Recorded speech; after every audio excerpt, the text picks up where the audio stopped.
আমরা যখন কাউকে ভালোবাসি, আমরা আসলে কোন জিনিসটা সবচেয়ে বেশি মাথায় রাখি, কোন জিনিসটা সবচেয়ে বেশি আমরা চাই? ভালোবাসায় আমরা আসলে কি খুঁজি?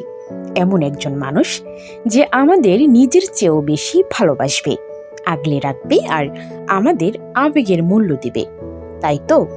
ঠিক এমনই এক ভালোবাসার গল্প নিয়ে তুমুল চর্চা চলছে সোশ্যাল মিডিয়ায়।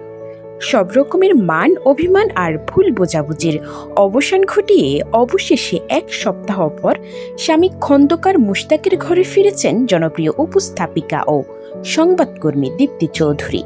বিয়ের পরপরে ছোটখাটো একটা মনোমালিন্যকে কেন্দ্র করে তাদের বিচ্ছেদের গুঞ্জন ছড়িয়ে পড়েছিল চারদিকে। তবে সে মেঘলা দিন এখন অতীত। প্রায় 7 দিন আলাদা থাকার পর সব অভিমান ভুলে এই আলোচিত জুটি আবার এক হয়েছেন এবং বর্তমানে তাদের মধ্যে দারুণ মধুর সময়ও কাটছে। নিজেদের এই পুনর্মিলন এবং নতুন করে একসঙ্গে পথ চলা নিয়ে আবেগঘন প্রতিক্রিয়া জানিয়েছেন দীপ্তি চৌধুরী।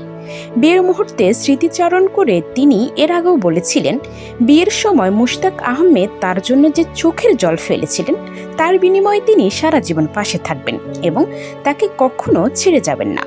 দীপ্তির এই কথা থেকে বোঝা যায় তাদের ভালোবাসার বন্ধনটা কতটা গভীর। অভিমান পর্ব শেষ করে এই নবদম্পতি এখন জীবনের সুন্দর মুহূর্তগুলো উদযাপন করছেন। কাছের মানুষ ও শুভাকাঙ্ক্ষীদের দাওয়াত এবং নিমন্ত্রণ রক্ষা করতে কাটছে তাদের ব্যস্ত সময়। ভালোবাসার মানুষকে পাশে পেয়ে এবং সবার ভালোবাসা সিক্ত হয়ে দীপ্তি ও মুশতাক এখন ভীষণ সুখী।